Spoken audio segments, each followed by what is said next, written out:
Magandang araw ho sa inyo lahat mga kapatid. Ako po uli si JDB, ang inyong abang lingkod.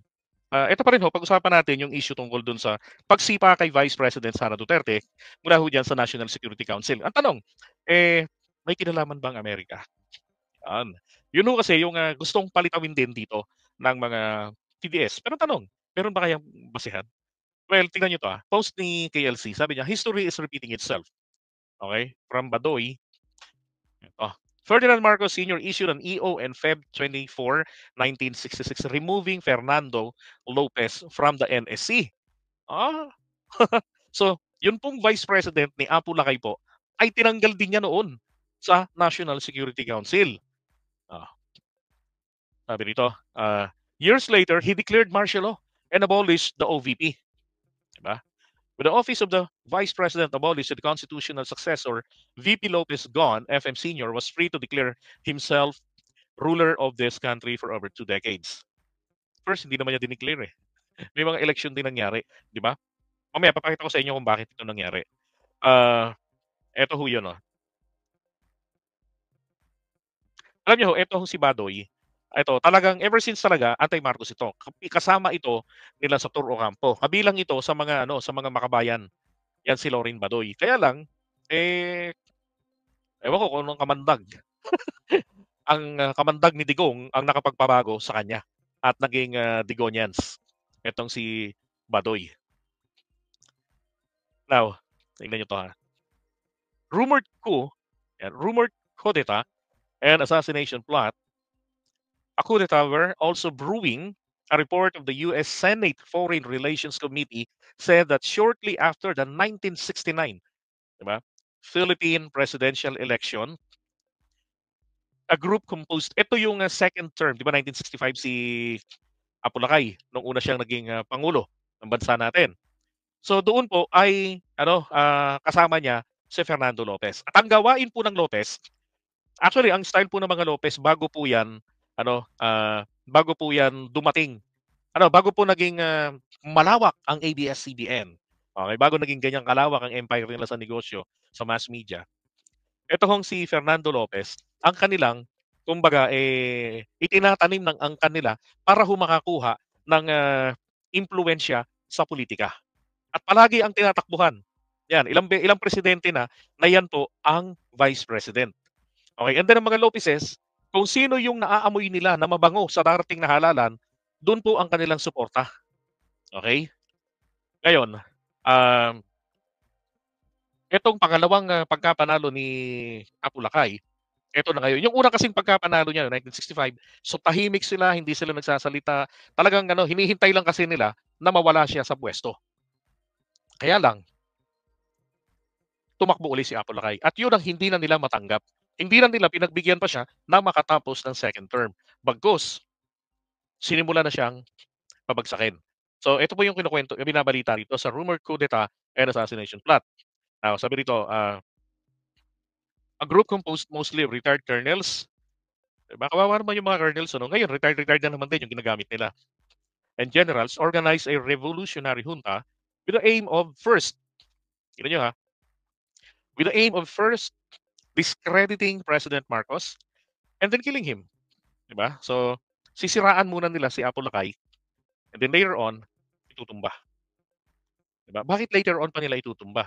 Siyempre, para walang public outrage. Kumbaga, yung nangyari sa kanya, nauna na yung justification. Sasabihin na lang ng mga Pilipino, he deserved. Diba? He deserved it. Kasi masama siya. Kasi nga, kung nagtagumpay yung pag-discredit sa kanya. At ganito rin ho ang nangyayari. Ganito rin ho yung pattern ngayon. At may kinalaman na naman din po ang China rito. And then, sabi rito, the group was headed by Eleuterio Adivoso, an official of the opposition LP. A document given to the committee by a Philippine government alleged that key figures in the plot were Vice President Fernando Lopez and Sergio Osmeña Jr., whom Marcos defeated in 1969 elections. Okay? Ngayon, nakita natin to. On December 29, 1970, PM Mayor Victor Corpus, ito, pinangunahan itong mga EPs. At ni-raid nila yung PMA Armory. Then nakuha nila yung mga armas, machine guns, grenade launchers, basuka, at kung ano-ano pa. Noong 1970. And then, noong 1972, 'di ba? Ang China po ay sumusuporta, aktibong sumusuporta sa mga EVs dito sa Asia. And then etong, MV Karagatan, 'di ba? At nakuha pa yang MV Karagatan na yan dating fishing vessel diyan sa Japan na binili. Tapos ni-refurbish nila, i-kinonvert nila, and then tawag dito, ginamit na pag-transport ng mga armas. Oh, kaya lang ho, hindi nila akalain na etong si Victor Corpus ay tignan niyo 1969 pagkatapos nun nagkakaroon ng mga pagtangkang pag-aatake, 'di ba? Ngayon eto po, itinanim, infiltrator ni Marcos Sr. Yan si Victor Corpus. Oh, kaya nalalaman ng gobyerno ni Makoy kung ano ang aksyon na ginagawa ng China. Hindi ba't kalaunan, eh, kinaibigan pa nila yan? Now, dito, malaking naitulong ng Amerika, ng US Senate Foreign Relations Committee dito ho sa pag, ah, pag, pag, ah, pag-counter dyan ni Apo Lakay. Kaya ho nakapanatili siya ng mahabang panahon pa sa pwesto hanggang sa noong 1986. At ito rin yung sinasabi nila na si Apo Lakay ang pinakamalakas na recruiter ng NPA. Kasi ho yung mga kaguluhang ginagawa nila. Ang problema ho kasi noon sa ngayon, kung ikukumpara, wala kasi social media. Walang mga nakakapagpaliwanag. Diba? Walang nakakapag-explain sa mga Pilipino. Ngayon, yung sinasabi nila na may kinalaman na naman din daw dito ang Amerika. Alam niyo ho, ako naniniwala ako na may kinalaman ng Amerika rito, 'di ba? Kasi naging malapit sa Amerika si PBBM at hindi nila papayagan na magkaroon pa ng kapangyarihan na magkaroon ng access ang isang potensyal na taksil sa bayan. Tama lang naman po kung may kinalaman diyan ng Amerika, tama lang 'yun para saan, para naging tayong kaalyado ng Amerika, 'di ba? May panahon din naman nila tumulong din naman ng Amerika, eh. Dito kay kay Duterte. Oh, 'di ba? Ilan yung rebelde na tawag dito, ilan yung rebelde na ibang tawag dito, yung sa IC sa Marawi. Oh, 'di ba tumulong din ng US sa kanila. So dito naman sa atin ngayon sa administrasyon ni PBBM, palagay ko mas lalong dapat na tumutulong dito ang Amerika. Yung intel nila, 'yan. Hindi naman magiging ganyan kalakas ang loob ni PBBM sa kanila. Isipin mo sabihin ni PBBM, "She is not relevant." 'Di ba? Grabe nilang laitin si PBBM. Pero ang tanong, saan kumukuha ng lakas ng loob si BBM na banggain ang mga Duterte? 'Di ba? Kung nung panahon ni Digong, sinasabi ho ni Digong dati, hindi sabi niya, "Pag ako i-impeach ninyo," sabi sa akin ng kaibigan ko si Che, "hindi siya papayag. Hindi papayag ang Che na ma-impeach ako. Manda kayo diyan, putang ina niyo." 'Di ba?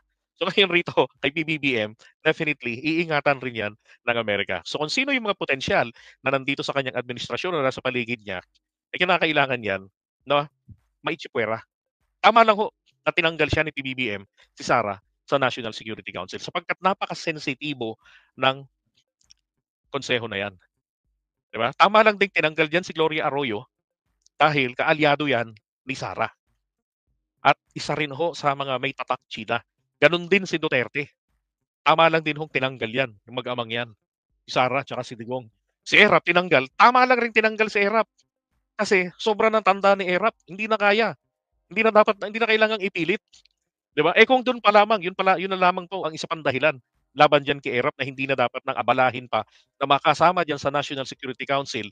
Si Digong nga, 70 years old mahigit pa lamang, kita niyo na yung takbo ng isipan, ulyanin na. 'Di ba? Tapos ipagkakatiwala pa natin, oh, ipagkakatiwala pa natin sila. Yan, sabi ni Sir Carlos, correct, Marcos and Lopez parted ways after their re-election, not o 1966. Tama ho, sir, di ba? Iloko-loko na talaga yan si Badoy, eh. Pangalan pa lang kasi Badoy na, eh. Yan, ganyan sila, eh. Di ba? Sasabihin nila yung yung facts, pero pipilipitin nila. Di ba? So kung hindi natin na-analyze ng maigi, yung timeline, mapapaniwala ka agad tayo. Oh, okay? Kaya kung, again, ulitin ko lang, kung merong kinalaman ng Amerika, ako naniniwala po ako, may kinalaman ng Amerika rito. At kung ang tanong naman po, ay dapat bang makialam sila sa atin? Palagay ko naman ho, dapat lang. Kasi tayo po ay matagal na nilang kaalyado. Matagal na tayong magkakaalyado. 'Di ba meron tayong 1951 Mutual Defense Treaty. At ang National Security Council, it has something to do, ang kanilang mandato has something to do with the security of our nation. Na hindi ho dapat magkaroon ng access ang mga potensyal na mga hudas sa ating bayan. Hindi po kasi pupuwede na ang basihan lamang ay binoto rin ako ng taong bayan, hindi ho 'yun. Eh, kung ang Amerika nga meron silang CIA, eh. Kung ang isang presidente ay pagpipilitan niya sarili niya na ang kanyang mga polisiya, hindi na ho tumutugon, para mapangalagaan ang national security nila, 'yan hong presidenteng 'yan, sa isang saglit lang puwede hong ma-assassinate 'yan. Na kung magkaroon ng investigation, hindi nila malalaman ang punot dulo o kung sino ang may kagagawan. Pero ang CIA 'yan. Ang kanilang mandato ay America first. So dito nga dapat gano'n lang po, meron din tayo, okey? Sabi ni Tele Nacion, tama lang ang ginawa ni PBBM, threat sila sa national security, 'di ho ba? Hmm, yan from Thelma Petroska. Big yes, may kinalaman ng US at pabor sa ating mga Pilipino na suportahan tayo ng US, okey? Alright, so i-off na natin 'to.